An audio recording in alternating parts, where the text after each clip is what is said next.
निर्गमन अध्याय 23। निर्गमन अध्याय 23। झूठी बात न फैलाना, अन्यायी साक्षी होकर दुष्ट का साथ न देना, बुराई करने के लिए न तो बहुतों के पीछे हो लेना और न उनके पीछे फिर के मुकदमे में न्याय बिगाड़ने को साक्षी देना, और कंगाल के मुकदमे में उसका भी पक्ष न करना। यदि तेरे शत्रु का बैल या गदहा भटकता हुआ तुझे मिले तो उसे उसके पास अवश्य फेर ले आना।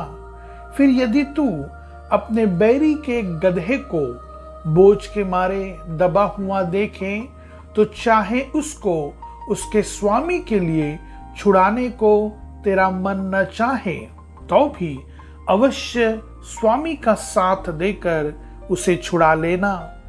तेरे लोगों में से जो दरिद्र हो उसके मुकदमे में न्याय न बिगाड़ना। झूठे मुकदमे से दूर रहना और निर्दोष और धर्मी को घात न करना, क्योंकि मैं दुष्ट को निर्दोष न ठहराऊंगा। घूस न लेना, क्योंकि घूस देखने वालों को भी अंधा कर देती और धर्मियों की बातें पलट देती हैं। परदेशी पर अंधेर न करना। तुम तो परदेशी के मन की बातें जानते हो, क्योंकि तुम भी मिस्र देश में परदेशी थे। 6 वर्ष तो अपनी भूमि में बोना और उसकी उपज इकट्ठी करना, परंतु 7वें वर्ष में उसको परती रहने देना और वैसा ही छोड़ देना, तो तेरे भाई बंधुओं में के दरिद्र लोग उससे खाने पाए और जो कुछ उनसे भी बचे वह बनेले पशुओं के खाने के काम में आए। अपनी दाख और जैतून की बारियों से भी ऐसे ही करना।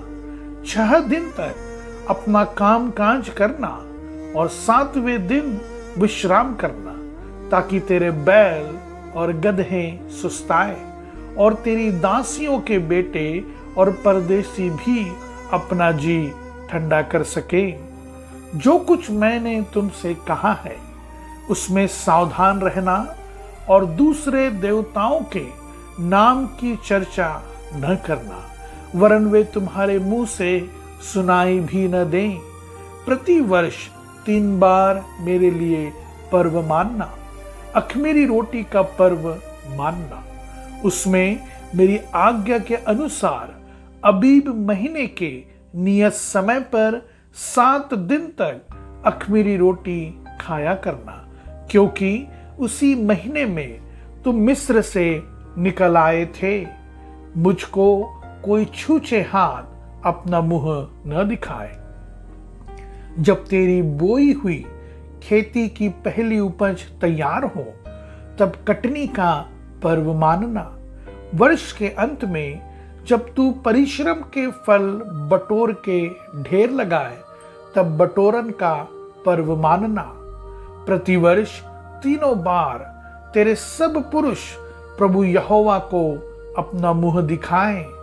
मेरे बलि पशु का लहू ख़मीरी रोटी के संग न चढ़ाना और न मेरे पर्व के उत्तम बलिदान में से कुछ सवेरे तक रहने देना।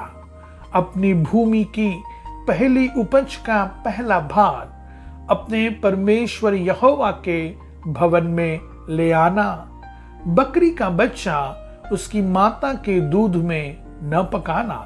सुन, मैं एक दूत तेरे आगे आगे भेजता हूं जो मार्ग में तेरी रक्षा करेगा और जिस स्थान को मैंने तैयार किया है उसमें तुझे पहुंचाएगा। उसके सामने सावधान रहना और उसकी मानना, उसका विरोध न करना, क्योंकि वह तुम्हारा अपराध क्षमा न करेगा, इसलिए कि उसमें मेरा नाम रहता है। यदि तू सचमुच उसकी माने और जो कुछ मैं कहूं वह करे तो मैं तेरे शत्रुओं का शत्रु और तेरे द्रोहियों का द्रोही बनूंगा। इस रीति मेरा दूत तेरे आगे आगे चलकर तुझे एमोरी, हित्ती, परिज्जी, कनानी, हिब्बी और यबूसी लोगों के यहाँ पहुंचाएगा और मैं उनका सत्यानाश कर डालूंगा। उनके देवताओं को दंडवत न करना और न उनकी उपासना करना और न उनके से काम करना, वरन उन मूर्तों का पूरी रीति से सत्यानाश कर डालना और उन लोगों की लाटों को टुकड़े टुकड़े कर देना। तू अपने परमेश्वर यहोवा की उपासना करना, तब वह तेरे अन्न जल पर आशीष देगा और तेरे बीच में से रोग दूर करेगा।